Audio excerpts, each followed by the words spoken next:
welcome in Paris again. Thank you. It seems that it's the last time. Should be? Oh yeah. Maybe? I mean, that's the idea. We still have another 2 years ahead of us. We like to do a farewell without not in a rush, not in a hurry. We like to enjoy. A lot of big possibilities are arising after the announcement. We're having a great time on stage, celebrating, and yes, in a sense, every show is the last one, right? Time doesn't come back, and I think there's a lot of reflection around our decision and stuff. But it's fantastic, celebrating 40 years of history with a great following, generations that were changing or growing up with Sepultura, and we're here in our best momentum, enjoying ourselves. It's a great feeling. Do you remember your first time with Sepultura in your room? Yes, of course. It's great when you do something like that, a celebration or a special date. You start to remember a lot of stuff that it's there in our memory, that we don't go there that often. But once you do something like that, it's great. It's very emotional. It's an amazing story behind us, and I remember, we were jamming. First time I played with Igor actually was the time that we felt we could have like a chemistry going. We have like a instant communication with our instruments. We played like Destruction, Slayer, Metallica, Venom, and all that stuff. And a week or 2 weeks later, I was in the band already working on From the Past Comes the Storm, which was the beginning of Schizophrenia and all that new Sepultura that was arising that time, 1987, April 1987. And it's great. It's great that we're still here. We still jam songs from that album. It's part of our history. And we are here because of that beginning. It was amazing. And listening and playing metal in the 80s in Brazil. Oh yeah. Should be exotic, right?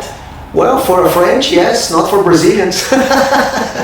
Was our reality, We didn't have that many shows as the Europeans did during those days, Actually, since the 60s, 70s, and 80s especially, we didn't have that many shows. First time that a big band came down to Brazil was Alice Cooper came in 1974, which was a big impact because it was my first introduction to rock and roll through TV, the ad of the show. I remember watching that. I was 7 years old, 6, 7 years old, and I didn't understand what was rock and roll was all about, and that was my first introduction, was Alice Cooper. But in 1981, Queen came down to Brazil, to play at Morumbi Stadium in São Paulo. I couldn't go because I was too young. My mom didn't let me go, so I was very frustrated. But in 1983, Kiss came down to the same stadium in São Paulo, and I went to see them, and that changed my life, I'm here because 99% of that show, to feel and to see that was my favorite band. Still, Kiss is one of my, important bands in my life that inspired me so much. My name is Kisser, so I thought I have a special bond with the band, the Kiss Army, that kind of stuff. And I'm very thankful that we jam and played with Kiss so many times, in different periods of our career.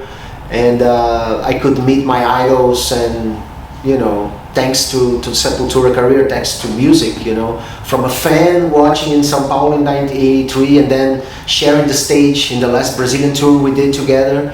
Like we did 2 or 3 shows together, especially one in Belo Horizonte, which is the town that Sepultura was born, and there we were jamming with Kiss at the same stadium they did, in 1983. So very emotional, very fantastic, and we're very thankful, to have such a career and to be enjoying the 40-year anniversary in such an amazing vibes. It's fantastic. So Kiss changed your life? Definitely. And you changed my life because I met my wife here maybe 28 years ago on the Roots. Really? Yeah, really. It's a great, it's funny because you're not the first one who told me that, like that you met your partner in life in a Sepultura concert, And that's very special. It shows that metal is a family, it's a family, it's a community. That's why we are still so strong around the world. Sepultura played in more than 80 countries around the world in 40 years of history, since 1989 that we started touring outside Brazil. And to see and to show that heavy metal is so popular everywhere, regardless of religion, politics, wars, you see, we played in Armenia once, or Georgia, that region, and Iranian band from Iran, where heavy metal is forbidden, came to play with us in Georgia, in a different place, in a different country, and to see how powerful it is, how it connects people around the world with the same feeling or the same purpose, to enjoy life and to respect. I learned history with heavy metal, with Iron Maiden, the Bible is there. Everything is there, it's fantastic. Even for instance, the introduction of Brazilian music into metal that Sepultura did, or country music, or the Norwegian death metal, always influenced by local, traditions and local sounds and rhythms, and heavy metal was always very open to that. Women in heavy metal, compared to other styles, it is the style that opened the arms. Rob Halford came out of the closet. He wasn't, canceled for that in the metal community. He was embraced, among others, Derek is a black singer in the metal community. Since 1997, we have a black singer, which is kind of rare as well in the metal community. But he was embraced as well. There's no division. There's no prejudice. We're all together because we love heavy metal, and that's fantastic. And it's very democratic. It's very diverse. It's very inclusive. And it's a fantastic feeling to be a part of this. The world should be metal. Yes, we have a lot to teach, a lot to show. As we see, it's not difficult, Respect, all we need is respect and understanding. Quadra, our last album, talks about that, We came from different cultures. We grew up with different families and different point of view and stuff. And it's fine. There's no right or wrong. It's just a different experience about the same subjects, like the sun, the air, the water, family, community, and all that stuff, concepts of life, where we came from, what is the universe, and religion and physics, all that, and you see in heavy metal you have everything, we can talk about anything, and we can express our opinion very freely. We can be wherever we can be. Life of Agony.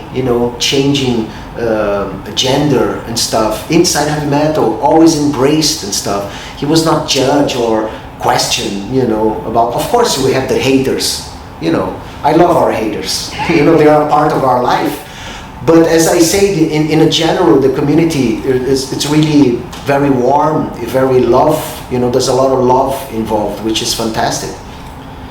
It's funny because you're speaking about haters, and of course, I read every day about Sepultura, the old Sepultura. But I think the guys who write this, they haven't seen you live, no?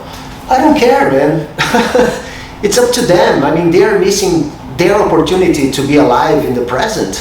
They're locked somewhere in the past, trying to repeat things that are not happening anymore. That's kind of sad, because it's a very lonely place to be. Instead of being in the present, meeting new people, new experiences, resignifying Sepultura every day. We create a Sepultura every day. Every day is something new. Nothing is for granted. We work very hard to be here, and we respect so much the moment that we like to live the moment, So we have new people, we have new ideas, musical ideas, and new ways that Sepultura can be alive. For instance, on the lockdown, on the pandemic years, 2020, 21, and 22. You mean live appearance? Sorry? You made live music. But, I never thought Sepultura could be a band without the stage. For me, it was inconceivable. I mean, Sepultura is a touring band. We're always on the stage. We like to be on stage. We like to play. We like to go and, face our fans.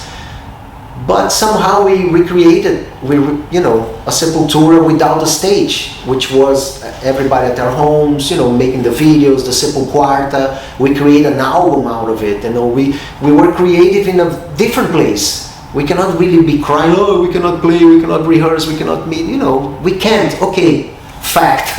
Let's work with what we have in our hands, Let's work the ingredients. It's going to be a different cake from what we used to have, and that's fine. That's amazing. That's exciting. We grow up. We break our limits. We understand ourselves better, not only as a band, but also personally. We grow up. And it was amazing. It's fantastic to see that Sepultura is really something bigger than just an individual or just a group of people. It's, our fans, make this possible, and so that's why this tour has been so amazing, because it's a very thankful feeling to everyone that kept Sepultura alive till today, Carpe diem is your song. Carpe diem, why not? That's only what we have. I mean, it's now. Everything we relate to the past and the future, it's now. We create expectations, we create anxieties, we create fear, something that didn't happen. And then we create regret, and we create, if, for something, there's no if, there's lessons. There are lessons that we have our choice to listen and to learn from it, or to be there regretting life and being miserable because of mistake or two. We all have our mistakes, but we have to learn from them. Otherwise, how are you going to learn? How are you going to know yourself if you're not put in certain situations that are unexpected? And Sepultura history is full of those moments. That in a second seems everything is gone and done, we're over, and the next second everything is there to, pieces to resolve the situation, and then we go and move on, and it's great. You have to be aware and be respectful of the present, and don't expect too much, we just create along the way, I was wondering if the death of your wife accelerated the fact to stop Sepultura, or? Yeah, for sure, definitely. The death of Patricia, my late wife, was 2.5 years ago, cancer. The process was very painful, very difficult, of course, as we can imagine. But it's been an open experience, to know myself, my family, new opportunities to talk about life because of dying. In Brazil is one of the worst places to die. A lot of people are forgotten from society, going through the same, problems with cancer and very difficult illness and stuff. And I created this movement to inspire and stimulate people in Brazil to talk about dying in many respects, about euthanasia, about suicide, assisted suicide, about the palliative care, especially, because in Brazil we're still growing up on that manner. Because my wife, she had the palliative care and stuff. We were privileged to give that, because of health insurance and all that stuff. But most of the people in Brazil, they don't have that, So we started this movement, this campaign, a festival, a music festival as well, that we did for 3 years now. I just did the 3rd edition now, to raise funds for the people who take and give palliative care to the favelas in Rio, for the very poor people that are forgotten for society and stuff. And at the same time stimulate people to talk about dying. I learned that death is my biggest professor. I'm learning so much about life because I respect finitude. We cannot control that. We all gonna die. You're gonna die. The camera is gonna die. Any electronic here, So it is what it is. We cannot choose. What we can choose is to live the moment. The intensity of the present is much more intense if you respect finitude. If you go to a movie and it doesn't have any end, there's no meaning, there's no message. A book, anything you do in your life, a job, this interview, we have to finish. We have to, the way we think the word is, phases, beginning, cause and effect, beginning, middle, and conclusion, and that's life. Let's respect that.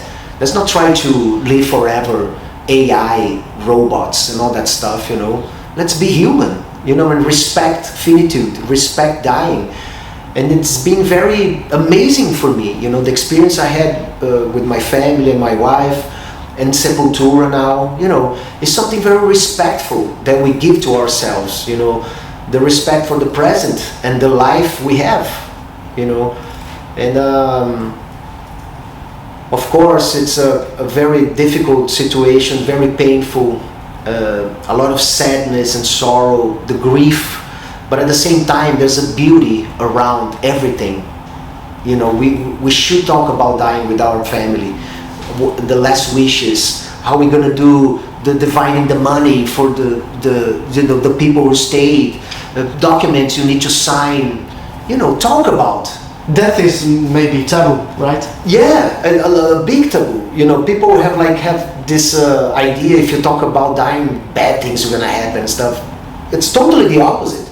Peace. And Patricia, my wife, she used to talk about dying every time, like very normal. It was not like she was saying, when I die, please don't forget my pillow, don't forget my blanket, and put my pajamas and sock on my feet because I don't want to get cold, And we all laughed about. But when she died, we did that. I cannot explain in words the feeling of fulfilling a wish of your loved one. Simple stuff, simple things, and it brings peace to you, it brings understanding, it brings a thankful feeling for life, for her to be a part of our life for so many years, to build. I have 3 kids, and a lot of the Andreas I used to be died with her, but I'm discovering another one, they're coming up out of it, and it's a very, I don't know how I can describe, but an amazing experience, that it is what it is. That's life, let's live while we are alive. Living is learning how to die, right? Exactly. It is taking care of ourselves to the last minute, especially. That's why the palliative care comes into place. I was shocked to hear from the doctors in Brazil when everything was happening with my wife, that only a small percentage of the hospitals in Brazil have a palliative crew. I say, what the fuck, man? It's like, how you do it? You improvise, or you just let die, or just put morphine. Dude, the palliative care is much more, it's everything. Medicine in general should be palliative, taking care of ourselves. We all live with the illness or other throughout our life, and we have to deal with that. COVID, for instance, we're dealing with it. We're learning how to deal. It's not cured, but we know how, we learn how to deal with it.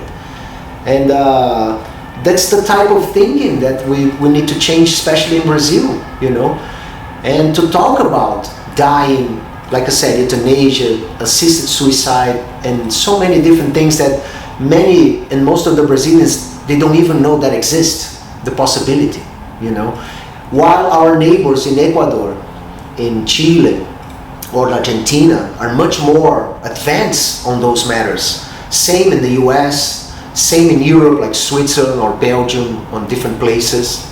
I don't know about France, but I believe, there's a discussion that went through or is still going in Portugal recently, as well. So we need to stimulate people in Brazil to talk about, at least to make a discussion, so we can advance as a country and improve our dying process. We can really improve a lot. We can work and improve a lot this process, but it's growing. The last 3 years after the festival, when I went public with my experience, talking about my wife and everything that happened, on interviews and everything, you know, doing the festival and etc. And we feel it's improving, you know, so we're very happy that we could turn our grief as a family and friends into something alive like that, you know, so positive and so inspired, at least for our, you know, our family and myself. And it's growing, you know, so let's see. Is it the way you see you in your future, talking about that, organizing? I hope so. I will have more time, definitely, to put on that, you know, without Sepultura, without all the touring. Of course, I'm going to keep working with music, different bands or whatever, different situations, soundtracks, or, you know, who knows. I'm still studying music a lot, especially the acoustic guitar, you know. I have so many different ideas, but I don't want to make any decisions now. I want to enjoy what I'm doing today, you know, hence live in the present. But just aware of possibilities. When it's time to decide, I'll be a little more ready to know what to do. But it's great that we're on the tour now and enjoying the moment. It's fantastic. Would you play music with your kid? I think you're on this. Oh yeah, right? I do. We have a band called Kisser Clan that we only play covers and stuff, and it's a great school. Playing covers is amazing, you know, playing different bands in different styles, from reggae to blues to whatever, you know. It's always, it keeps you in out of that comfort zone, you know, playing every time the same stuff you do every day, you know. So it's cool to learn. Yeah. Do you still listen to metal? Yes, of course. But I'm not really too much of a music listener. I'm always working with the instrument, you know, trying to, of course, studying and creating. But yeah, I listen to metal, of course. I love heavy metal. Did you decide the bill of the European tour with Ginger, Obituary? Yes, we worked very hard to put together those bands, and they are friends, you know, and we admire them so much and so happy to be able to do that, you know. We always have our input. Of course, we don't choose the bands by ourselves, but it's an effort from the booking agent, from the labels, from the bands itself, the relationship we have personally, and etc. You know, everything helps, you know, so I'm very happy with this package. It's amazing. Yeah. Is it a country that you said you playing in 80 countries, right? Is there a country that you love to play? Oh yeah, Iceland. We've never been to Iceland before. We just played Singapore recently for the first time, and I mean, places like Alaska, you know, we like to do that stuff, you know, to go and really make it happen. Like in Cuba, for instance, we played there in 2009, 2008, something like that, without like a fee. You know, we just wanted to go there and really experience that. It was one of the best experiences of our life. We played for 80,000 people for free. It was the first metal concert from a band, international band in Cuba, and it was historical. It was great. And but that's why we're working, we're stretching the time so we have the possibilities to do and fulfill our last wishes, you know.